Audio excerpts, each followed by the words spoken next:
Paz, meus amados amigos, hoje eu vim fazer o convite para vocês para a nossa conferência Vida no Espírito aqui no Rio de Janeiro, no Instituto de Restauração Escola de Fogo, que será no dia 15, 16 e 17 de março. Estaremos aqui reunidos para mergulhar na presença do Espírito Santo e nos aprofundar nesse assunto tão profundo e vasto, que é falar sobre vida no Espírito.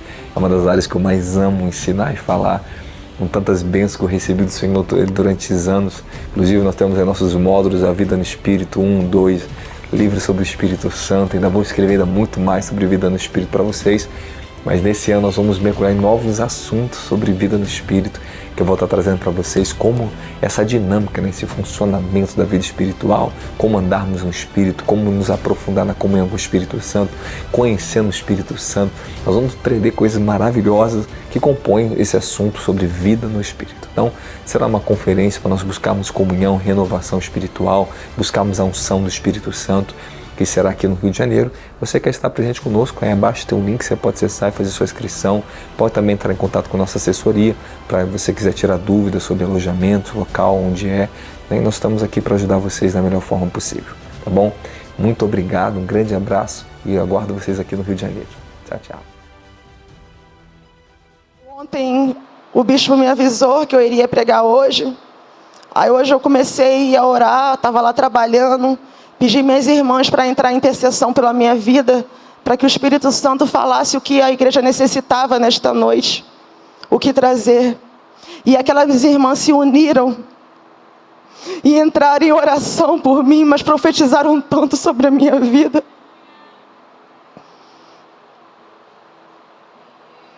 E após aquela oração foi como que uma flecha. E eu vi uma rapidez tão grande daquele anjo segurando a minha mão, exatamente como o pastor fez aqui. Ele me conduzia numa velocidade tão grande, foi exatamente isso, irmão, porque o tempo foi curto. E eu sou grata ao Senhor, e que Ele venha usar esse pequeno vaso de barro, que Ele venha me usar como verdadeiramente uma flecha polida, e que venha atingir o alvo certo, que é o seu coração, que verdadeiramente eu venha ser como uma boca profética sobre a sua vida. E que você venha sair daqui mais do que vencedor em Cristo Jesus. Eu te convido a ler Ruth, capítulo 1.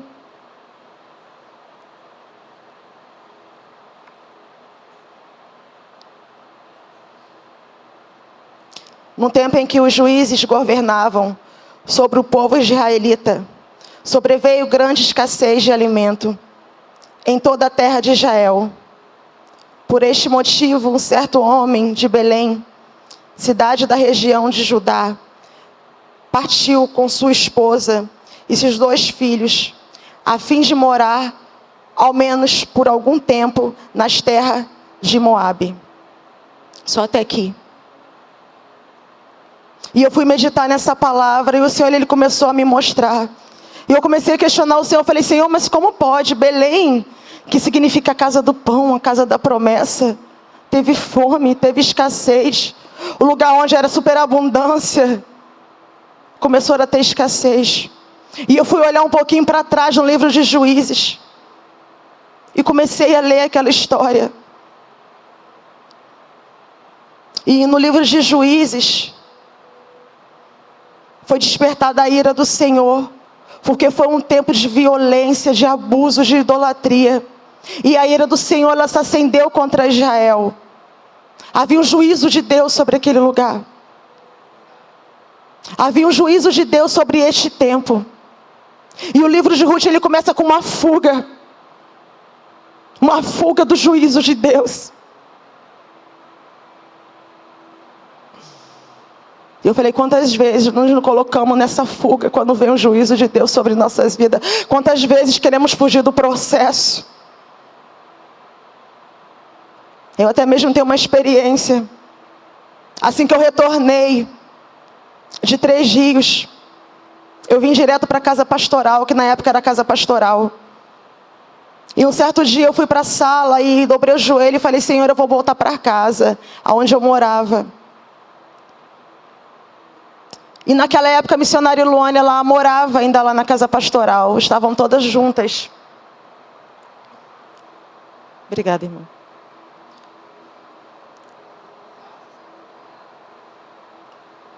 E no momento que eu dobrei meu joelho na sala para orar ao Senhor, pedindo um direcionamento, a missionária Ilona, ela estava dentro do quarto. E ela foi tomada pela glória do Senhor e saiu do quarto profetizando, falando em mistério, falando em línguas. E na mesma hora o Senhor ele falou assim: somente ouça. E ela começou a falar em mistério, em mistério, em mistério. E eu consegui entender tudo aquilo que ela estava dizendo. E aquele anjo tomou os lábios dela e ela dizia assim: não saia, porque há um propósito sobre a sua vida neste lugar. Ainda não é o tempo, não fuja. Porque eu tentei fugir, assim como a família de Elimeleque fugiu lá para Moabe. Eu tentei fugir lá para Moabe.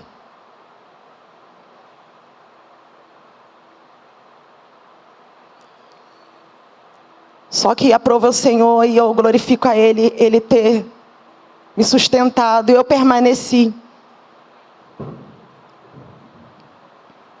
Eu permaneci até cumprir o meu propósito. E foi muito rápido. Toda obediência, ela gera bênção. E por eu ter sido obediente, o Senhor lhe proveu tudo. Eu não voltei mais para Moabe. Certo dia eu estava trabalhando, o apóstolo chegou naquele lugar: Rose, você vai se mudar hoje. Já está tudo pronto para você. Tem casa, tem móveis, tem geladeira, tem fogão, tem televisão, tem tudo. Só foi o tempo de eu sair do trabalho e ir diretamente para a casa nova do Senhor. É a obediência. Então não fuja dos processos. Não tente fazer como Elimeleque fez com a sua família. Fugiu. Fugiu. E todas as vezes quando você foge, tem consequência. Elimeleque, ele tinha 2 filhos. Um era Malom e outro Quilion. E era uma cultura daquela época colocar os nomes dos filhos, o que estava acontecendo no dia de hoje ou futuramente. E eu fui pesquisar o que significava aqueles nomes: enfermidade, definhamento. Eu comecei a imaginar o que aquela família não estava passando. Porque se o nome era dado de acordo com o que eles estavam vivendo, ou então o que eles iam viver. Mas tudo é um processo. Está doendo hoje. Mas só que amanhã você vai entender. Porque é para te fortalecer. É para criar músculos espirituais. Não adianta você fugir. Mediante a intensidade do teu processo, não tente fugir. Não entrega a caneta de direção do seu caminho ao desespero. E foi isso que Elimeleque fez. Entregou a sua caneta de direção do seu caminho ao desespero. Por muitas vezes, a pressão vem, gritamos, não suportamos, mas aguenta mais um pouco. Suporta mais um pouco. Tem bênção para a sua vida. Todas as vezes que o Senhor te lança num processo, creia que vai haver uma transição. Você vai transitar para um novo processo de bênção sobre a sua vida. E eu comecei a escrever. Sobre essa fuga de Elimeleque. Aí eu comecei a perguntar ao Senhor: Senhor, foi uma atitude de jejum, de oração? Não. Foi uma atitude de desespero. Porque no livro de Juízes termina dizendo: naqueles dias que não havia rei em toda a terra de Israel, e cada pessoa fazia o que lhe parecia direito. Eu aprendi que existe 2 tipos de vontade: a soberana, que não tem como fugir, e a permissível. Deus até permite e libera a vontade permissível dele, porém tem consequência. E Elimeleque fugiu por uma vontade permissível, e ele sofreu uma grande consequência. A sua família sofreu uma grande consequência. Elimeleque fez conforme o livro de Juízes encerra. Fez o que lhe parecia direito, o desespero.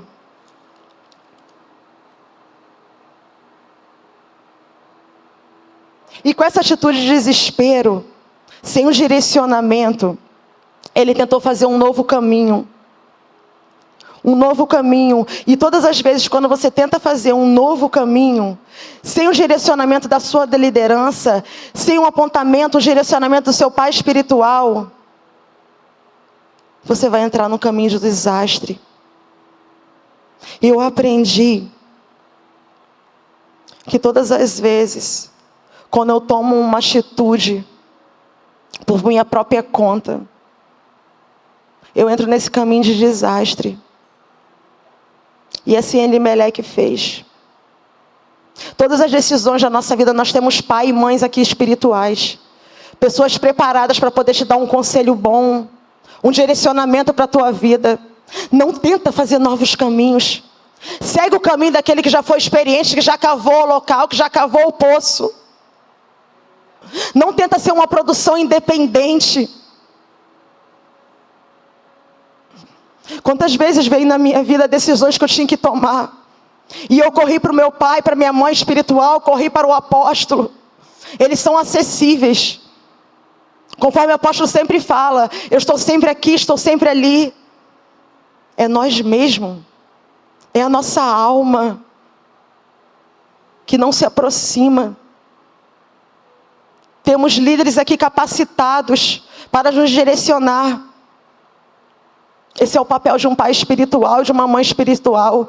É direcionar o filho para o seu desígnio. E aqui há mãe e há pai espirituais.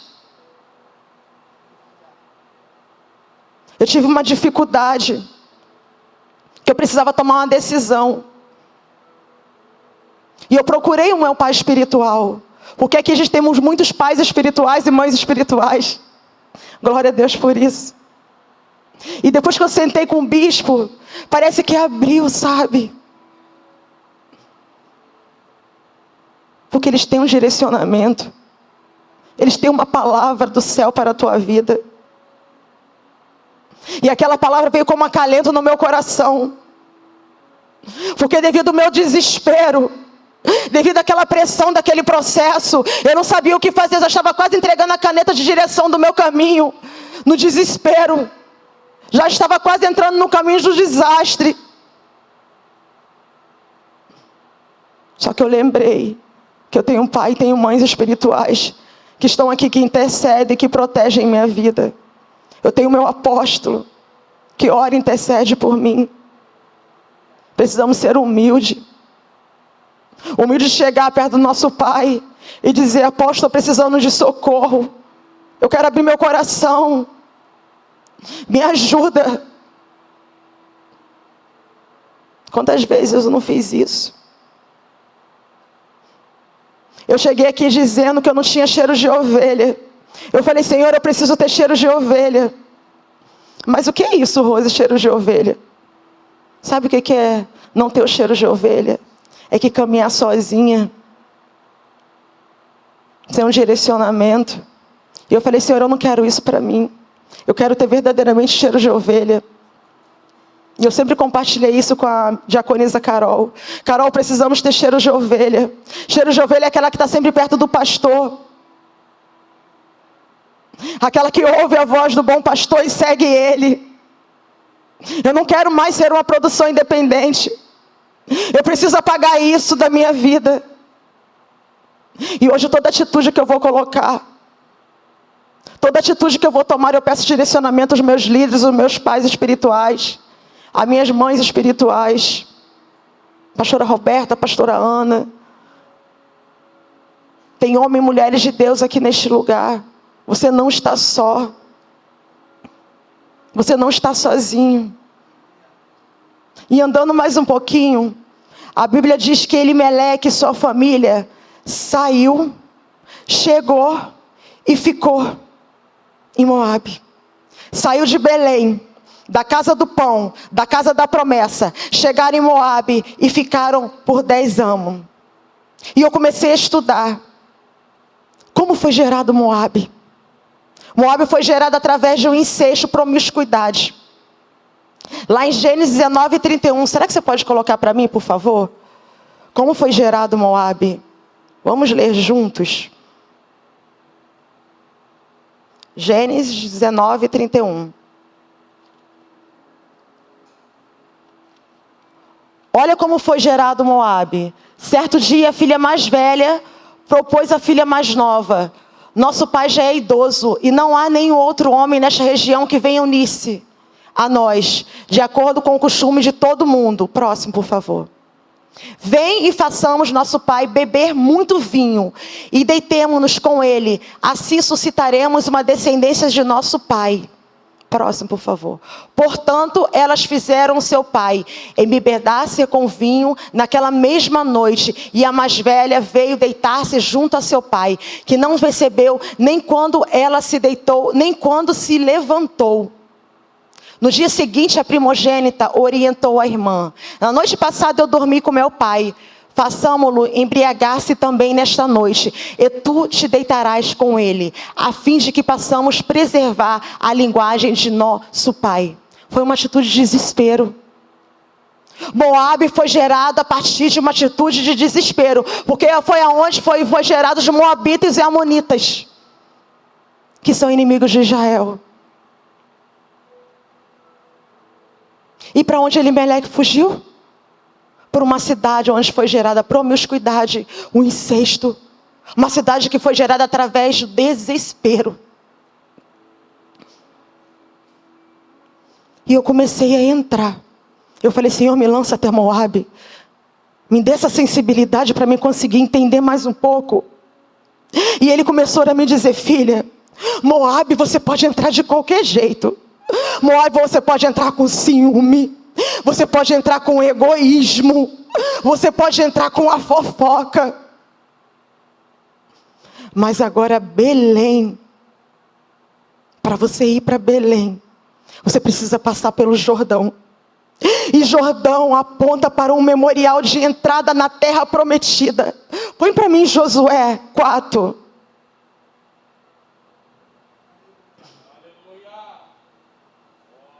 Josué 4, versículo 4. Josué convocou os 12 homens que escolhera dentre os filhos de Israel, um representante de cada tribo. Próximo. E lhes ordenou: passai adiante da arca de Yahweh, vosso Deus, até o meio do Jordão.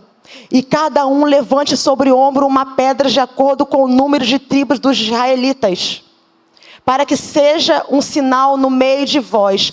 Quando amanhã vossos filhos vos perguntarem: que significam para vós estas pedras? Então lhes testemunhareis: é que as águas do Jordão dividiram-se diante da arca da aliança de Yahweh.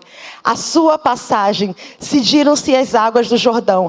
Estas pedras serão para serem um memorial para os filhos de Israel. O que eu acabei de dizer? Que a Jordão aponta para um memorial de entrada na terra prometida. Jordão também aponta para a cura das lepras, como de Naamã, lá em 2 Reis 5. Põe, por favor.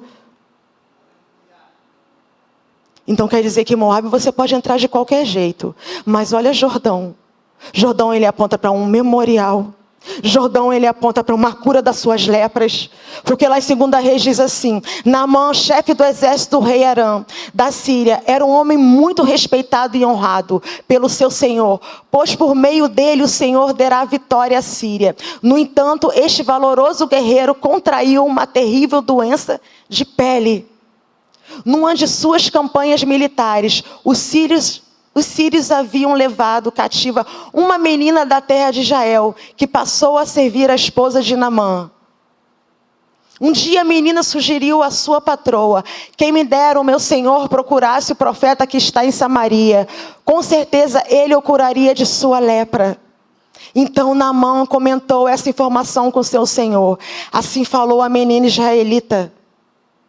O rei da Síria respondeu: vai depressa com esta carta de apelo ao rei de Israel. Ele partiu e levou consigo 350 quilos de prata, 72 quilos de ouro e 10 mudas de roupas finas. E levou também ao rei de Israel a carta que dizia: no momento em que estiveres recebendo esta carta, saberás que te enviei meu servo Naamã, para que eu cure dessa espécie de lepra. Assim que o rei de Israel leu a carta, irritou-se sobremaneira e rasgou suas roupas. Exclamou: por acaso sou Deus que pode matar e dar a vida? Para que ele me envie um homem a fim de que eu cure da lepra? Vede como procuro motivo para criar um conflito entre nós. Quando Eliseu, o homem de Deus, ouviu que o rei de Israel tinha rasgado as roupas, mandou dizer ao rei: por que rasgaste tuas vestes? Envia-o a mim e saberás que em verdade há profeta em Israel. Naamã foi com seus cavalos e seu carro e parou na entrada da casa de Eliseu. Então este mandou um mensageiro dizer-lhe: vai, lava-te 7 vezes no Jordão e a tua carne te será restituída e ficará limpa. Até aqui. Então Naamã aponta também como você descer, porque Jordão significa como descer. Naamã, ele teve que quebrar o orgulho dele, porque Naamã não queria descer até as águas de Jordão, porque ele diz mais à frente: o rio ainda é melhor, e por que me lançaste no rio de Jordão? Então, para você conseguir entrar em Belém, você precisa quebrar o teu orgulho, você precisa quebrar a tua vaidade. E para entrar em Belém, você precisa passar por Jordão. E Jordão mais uma vez aponta para a manifestação da Trindade no batismo de Jesus, que se encontra lá em Mateus 3,16. Quando Jesus desceu aquelas águas no Rio Jordão, aquela pomba se desceu sobre a sua cabeça, como a manifestação da Trindade do Senhor. Então, para você passar para Belém, não é como Moabe. Você precisa descer. Você precisa se limpar das suas lepras. Você precisa ter um verdadeiro encontro com Cristo Jesus, para que a manifestação da Trindade dele venha sobre a sua vida. Então eu quero te dizer hoje: sai de Moabe. Sai da terra do engano. Não se contamine em Moabe. E andando mais um pouquinho, nos versículos mais à frente, a gente vê todo o diálogo de Naomi com as suas noras. No versículo 11. Noemi, porém, lhe encorajou: voltai, minhas filhas, porque havereis de me acompanhar. Porventura trago ainda em meu seio filhos que possam vir a ser vossos maridos? Retornai, minhas filhas, parte, pois eu estou velha demais para tomar a casar-me. E mesmo que eu pudesse dizer: ainda existe para mim esperança, esta noite mesmo estarei com meu marido e conceberei filhos. Esperarias por eles até que crescessem? Renunciareis a vida conjugal? De modo algum, minhas filhas, é grande a minha amargura por vossa causa, pois a mão do Senhor pesa sobre mim.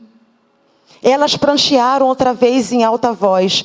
Depois Orfa abraçou sua sogra e lhe deu um beijo de despedida. Quero parar aqui um pouquinho.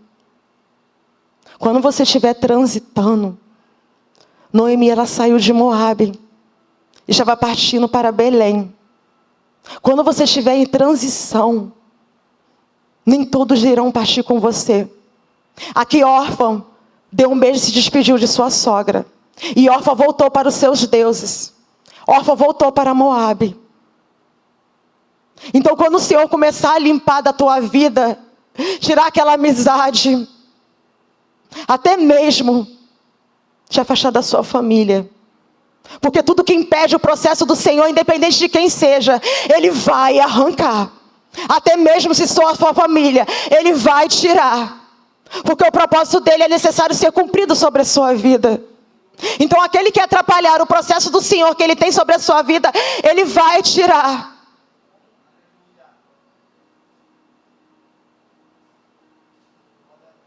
Ele vai arrancar. Então não chore por quem já saiu da sua vida. É um propósito do Senhor. Mas só que eu aprendo com Ruth. Ruth não largou a sua sogra. Ruth permaneceu. E andando mais um pouquinho, depois a gente volta. Porque quando eu comecei a ler Comecei a entender porque quando Noemi ela entra em Belém, aquelas mulheres reconheceram Noemi. Então eu entendi que ficaram naquele lugar. Somente Elimeleque pegou toda a sua família e partiu para Moabe. Eu falei, então pessoas suportaram. E quando Noemi entrou em Belém, ela começou a dizer, eu não me chamo mais Noemi, eu me chamo Mara. E o Espírito Santo, ele ministrou no meu coração, filha, homem nenhum tem autonomia para mudar o nome ao qual eu dei. Porque Mara quer dizer amarga, mas Noemi quer dizer agraciada, amável. Sara só deixou de ser Sarai quando o Senhor trocou o nome dela. Abraão só deixou de ser Abrão quando o Senhor trocou o nome dele. Então não adianta esse mundo tentar te rotular, porque só quem tem autoridade para trocar o seu nome, para trocar a sua identidade é só o Senhor. Então não perca a identidade que você tem com o Senhor. Por muitas vezes deixamos cair a nossa identidade, não nos reconhecemos mais no mundo espiritual. Ei, você é filho, você é filha, você é herdeiro das heranças do Senhor. Você não é Mara, não é amarga, você é agraciada, é amada do Senhor. Não deixa o adversário tentar te rotular dizendo que você não é capaz.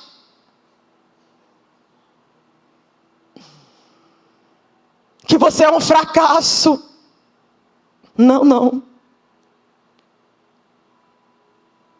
Homem nenhum, autoridade nenhuma pode trocar o nome que o Senhor te deu.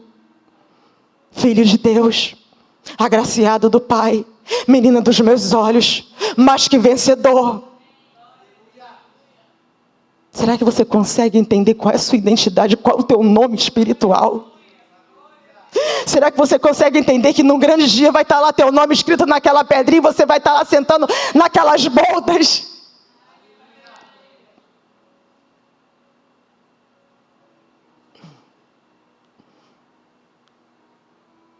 E retornando, lá em Noemi, quando ela teve aquela atitude de dizer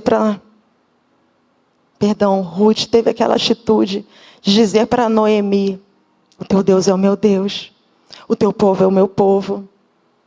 Eu aprendo com Ruth que nesse caminho de transição, porque Ruth ela não estava em Moabe, no local de promiscuidade, no local de incesto, no local onde era vergonha, mas ela estava transitando. Ela estava na bênção do meio. Porque o livro de Ruth, ele é o 8º livro. Eu entendo que de Gênesis a Juízes havia completude, porque é o livro, são os 7 números primeiros da Bíblia. E eu entendo que o número 7 ele aponta para a completude, porque em 7 dias foi feito o mundo. Em 7 dias foi feito, rodaram ao redor das muralhas os 7 cartas, os 7 selos. Então eu entendo que 7 significa completude, mas o 8 em hebraico, né, pastora? Significa plenitude. 8 significa plenitude. E o livro de Ruth é o 8º livro da Bíblia. Então Ruth tem a plenitude, Ruth tem a bênção do meio. Mas Rose, que bênção é essa do meio? A bênção do meio é o quê? Eu não estou lá em Moabe, onde que era o local da vergonha, da promiscuidade, da idolatria, mas só que eu estou no meio, eu estou na bênção do meio. Eu estou trafegando, mas eu também não estou em Belém, onde que é meu lugar por direita, onde que é a minha herança, mas só que eu estou caminhando para ela. E o Senhor, Ele está nos observando. E olha o que Ruth faz na bênção do meio. O meu Deus é o teu Deus, o teu povo é o meu povo. Ruth está caminhando. Quantas vezes quando você não está, eu não estou mais na minha bênção, nem estou lá atrás em Moabe, mas só que você está andando, você está transitando. É isso que o Senhor está te cobrando nesta noite. Qual é o teu posicionamento mediante as dificuldades? Qual é o teu posicionamento mediante aos propósitos? Como você tem se comportado? Será que você tem se sujado lá em Moabe? Com murmurações, com desânimo? Entenda que você está no tempo, no reinado davídico, porque o 8º livro de Ruth. Porque Ruth entrou na genealogia de Cristo. Então é reinado de davídico. É um reinado da graça. Porque de Gênesis a Juízes era lei. Mas a partir de Ruth, é um reinado davídico. Um reinado da graça. O reinado do remidor. O reinado do resgatador. Será que você consegue entender nesta noite que você está transitando? Mas Rose, eu não estou vendo a minha promessa. Mas você está transitando. Rose, eu não consigo enxergar. Está difícil, está dificultoso. Mas você está transitando, você está caminhando. Rose, ainda não chegou aquilo que o Senhor me prometeu, aquela porta daquela faculdade ou daquele emprego. Ei, mas só que você está caminhando. Então não para. Não pare. Ruth não parou. Ruth não parou naquele lugar de transição. Porque todas as vezes quando você está transitando e você para, dá um passo para trás, você retrocede e volta para a fila. Então que nessa noite você vinha correr. Correr debaixo dessa bênção. De correr debaixo dessa bênção do meio. Hoje você vai encher o teu coração de esperança e vai dizer: eu não estou em Moabe, mas também ainda não estou em Belém, mas só que eu estou no meio, eu estou debaixo da bênção do meio. E tem um anjo me medindo e vendo qual é a minha postura, como eu estou me comportando.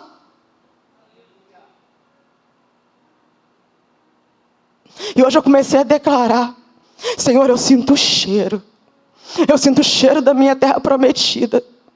Senhor, eu começo a olhar com meus olhos da fé, que está logo a um palmo da minha frente.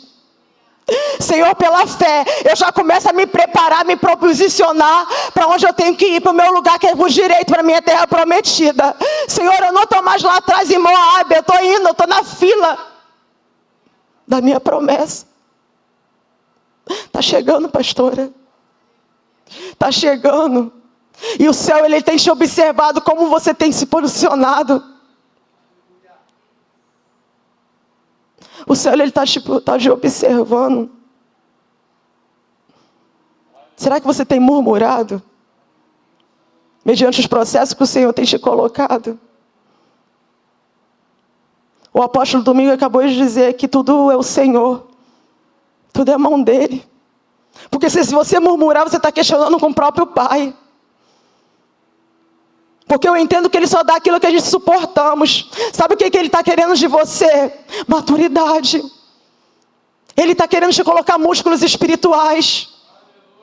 Você só vai ter testemunho se você tiver passar pela prova, ser lançada no fogo. Só se gera quando você se permite. Quando você se permite.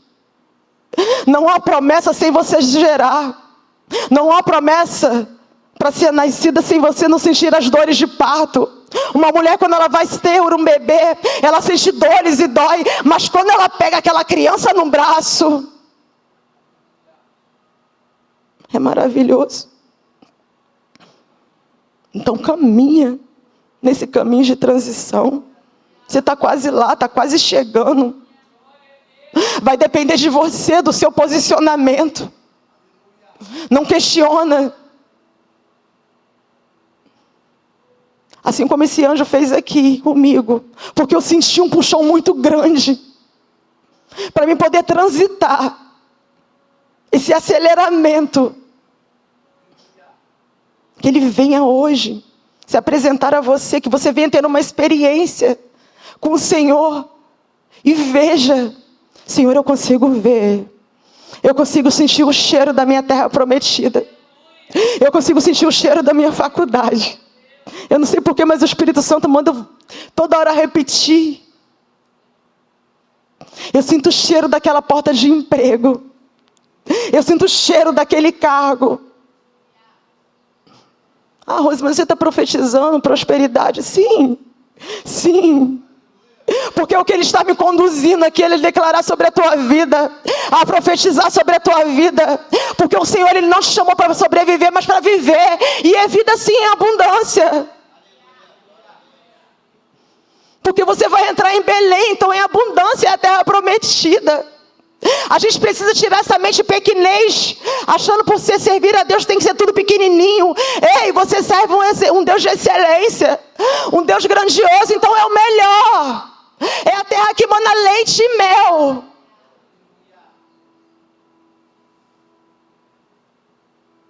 Você vai viver sim. Você vai viver sim. Então começa a transformar a tua mente. Coloca uma mente de Cristo. Uma mente próspera. E começa a pensar grande. Para de pensar pequeno.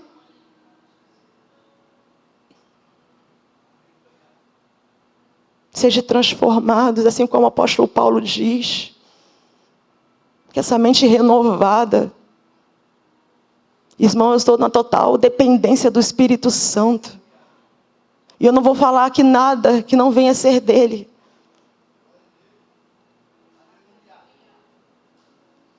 E eu vejo, sabe, com meus olhos espirituais, que você não pode entrar no teu local de promessa. Não tem como a gente entrar em Belém da mesma maneira, com o mesmo pensamento. Então aproveita esse período que você está passando, por esses processos, que Ele quer te amadurecer, que Ele está te forjando.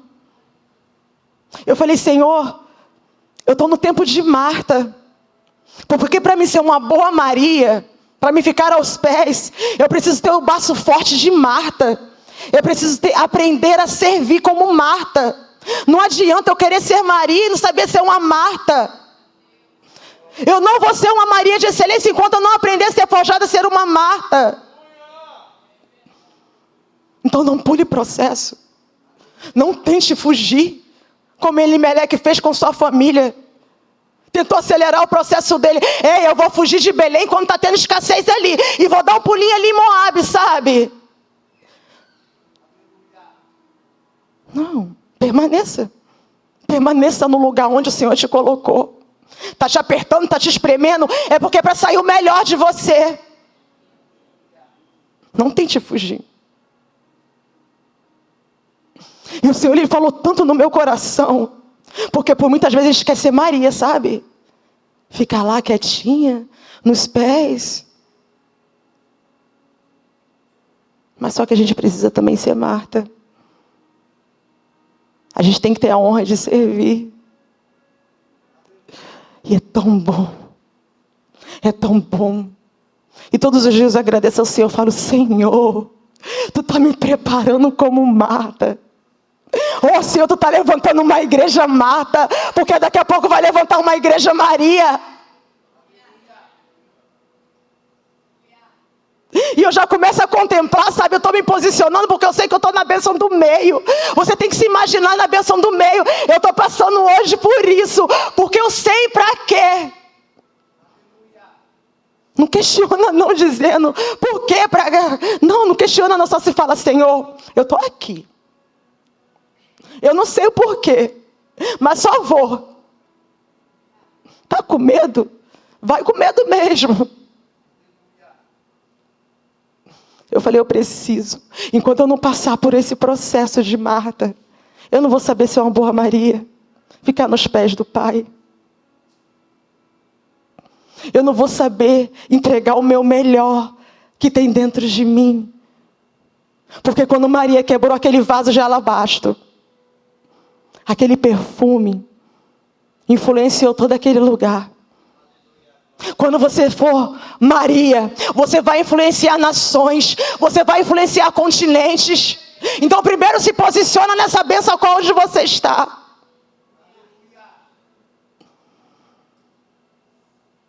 E que o Senhor hoje venha palestrar no teu coração. E que você venha se posicionar. Não venha mais ser taxada como uma fugitiva ou fugitivo dos processos do Senhor. Suporte o processo ao qual Ele te lançou. Você vai crescer. Você vai amadurecer. mediante esse processo. Não saia de Belém. Não saia da casa do pão, da casa da promessa. Permaneça. Permaneça. Eu louvo a Deus pela vida de cada um. Sabe, bispo, eu vejo tantas coisas. Eu vejo como descendo sobre a vida de vocês. Como cartas. São cartas lindas do Senhor para a sua vida. São desígnios sendo liberados sobre a sua vida. Só porque você tomou uma atitude de fé e decidiu se posicionar nesse caminho de transição. Porque estamos todos transitando e chegando naquele lugar da promessa. Só basta você se posicionar. Eu quero agradecer a minha oportunidade em nome de Jesus.